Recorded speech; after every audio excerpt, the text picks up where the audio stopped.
bilaterales. En realidad hoy en día ya la mayor parte de los tratados son multilaterales, difícilmente vamos a encontrar un bilateral.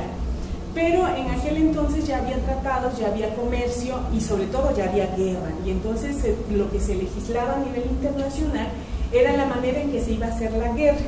Y entonces surgen también conceptos como la guerra justa, por ejemplo, que a quién le corresponde declarar la guerra ahora que ya no está el Papa, porque anteriormente cuando todo se regía por las religiones, no podíamos declararle la guerra a ningún Estado que fuera parte de nuestra religión.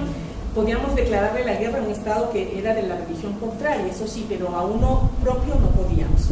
Y después cuando el Estado se vuelve absoluto y entonces de pronto ya el rey puede disponer de todo lo que hay en su territorio, entonces nos dice Hobbes, entre otras cosas, que no es bueno dividir el poder. Es decir, antes estaba dividido porque se compartía con el rey, con el Papa, con los señores feudales, pero ahora ya el poder no se debe dividir, debe ser solamente, exclusivamente del rey. Y entonces nos estamos preparando después con otras ideas. Más adelante vamos a tener la Revolución Francesa y nos vamos a encontrar entonces ya que se empieza a conformar esta idea del Estado liberal, que lo vamos a ver aparecer de manera un poco más plena en la Primera Guerra Mundial. Ya muchos de los estados de aquel entonces van a ser estados liberales.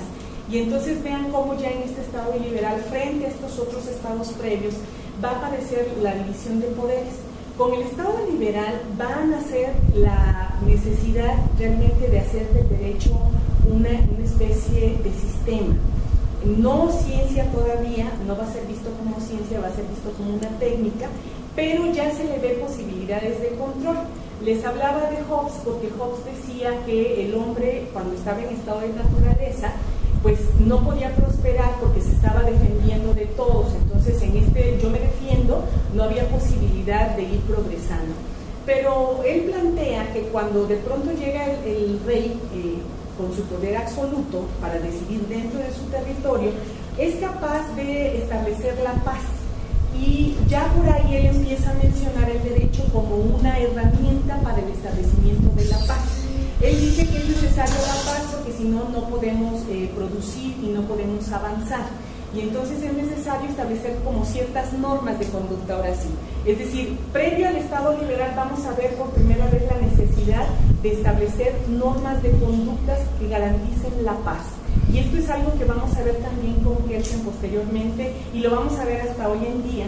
La idea de la paz es cada vez mucho más fuerte. Pero lo interesante es que esta idea de la paz es lo que nos va a permitir que el derecho surja entonces como un sistema de normas de conducta. O sea, antes no era necesario normar porque habían distintos poderes que podían de una u otra manera regular las conductas, pero ya una vez que no tenemos el aval de Dios, que ya las cosas no tienen que ser buenas, que de pronto ya el rey tiene que gobernar y lo único que basta es con que sea apegado a determinados criterios, entonces surge la necesidad del derecho. El derecho como un regulador de conductas. Entonces, esta definición que dice el derecho es el conjunto de normas que imponen deberes y normas que confieren facultades, se refiere a esta primera etapa del derecho. Es decir, no podemos ni con esta ni con ninguna otra definición pensar que el derecho es atemporal. O sea, realmente cada definición que nosotros utilicemos de derecho debemos contemplarla así como un producto de una evolución de un sistema.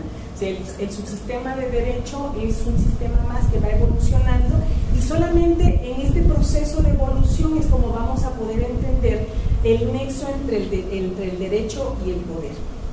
Les decía entonces, tenemos por primera vez la necesidad de que se normen las determinadas conductas, que se establezcan límites que sean conocidos. El derecho también es, hay que hacer hincapié, no es un derecho que sea público. La característica de que sea público y que sea conocido es muy reciente y aún hoy cuando es accesible, es decir, cualquiera podría, si tiene acceso al internet, entrar a las bibliotecas de los distintos congresos y bajar las legislaciones, o bien uno se puede presentar ante cualquier librería y comprar cualquier código o cualquier legislación, no hay impedimento.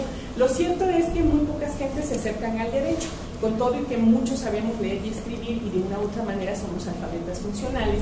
Lo cierto es que también sigue existiendo una lejanía hacia el derecho. Imagínense en aquel entonces cuando el arte de saber leer y escribir se reducía a unos pequeños, a unos poquitos nada más. Y entonces los decretos, por ejemplo, en la época de los reyes, se escribían, habían amanuenses y se escribían los decretos y se pegaban en las plazas públicas, y se pegaban y nadie sabía qué decía. Entonces había gente que se dedicaba a leer lo que ahí decía.